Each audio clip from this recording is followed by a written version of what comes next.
ஒரு சுற்றுலா குழு இஸ்ரவேல் தேசத்தை சுற்றி பார்க்க சென்றது. கைடு ஒருவர் அவர்களை எருசலேமின் நகர் பகுதியெல்லாம் சுற்றி காண்பித்து, இப்போ நம்ம யூதாவின் மலைப்பகுதிக்கு போக போகிறோம், அங்கே நாடோடி மேய்ப்பர்களை பார்ப்பீங்க, அவர்கள் இயேசுவின் காலத்தில் மேய்ச்சலில் எப்படி ஈடுபட்டாங்களோ அது மாதிரியே இன்றும் மேய்ச்சலில் ஈடுபடுகிறாங்க. அதே மாதிரி உடை உடுத்திருக்கிறாங்க. அன்று போலவே இன்றைக்கும் மேய்ச்சலுக்கான உபகரணங்களை பயன்படுத்துகிறாங்க. இந்த நாடோடி மேய்ப்பர்கள் எப்போதும் தங்கள் மந்தையை முன்னின்று நடத்துகிறார்கள். தங்கள் கோலையும் தடியையும் கொண்டு மந்தையை நடத்துகிற வேளையில் ஒருபோதும் ஆடுகளுக்கு பின்னாக சென்று அவைகளை துரத்துவதில்லை என்றார். ஆனால் அவர்கள் அந்த பகுதிக்கு வந்த பொழுது ஒரு நாடோடி மனிதன் தன் கையில் தடியும் சவுக்கும் வைத்து ஆடுகளை அடித்து விரட்டினான்.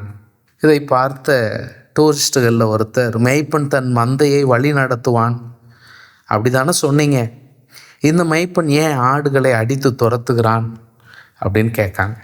உடனே அந்த கைட் சொன்னார், நண்பரே, அவர் மேய்ப்பன் அல்ல, அவர் கசாப்பு கடைக்காரர் என்றார். உங்கள் முடிவு எங்கே என்பது நீங்கள் யாரை பின்பற்றுகிறீர்கள் என்பதை பொறுத்தே அமைகிறது. நானே நல்ல மேய்ப்பன், நல்ல மேய்ப்பன் தன் ஆடுகளுக்காக ஜீவனை கொடுக்கிறான் என்கிறார் கர்த்தர். நீங்கள் யாரை பின்பற்றுகிறீர்கள்?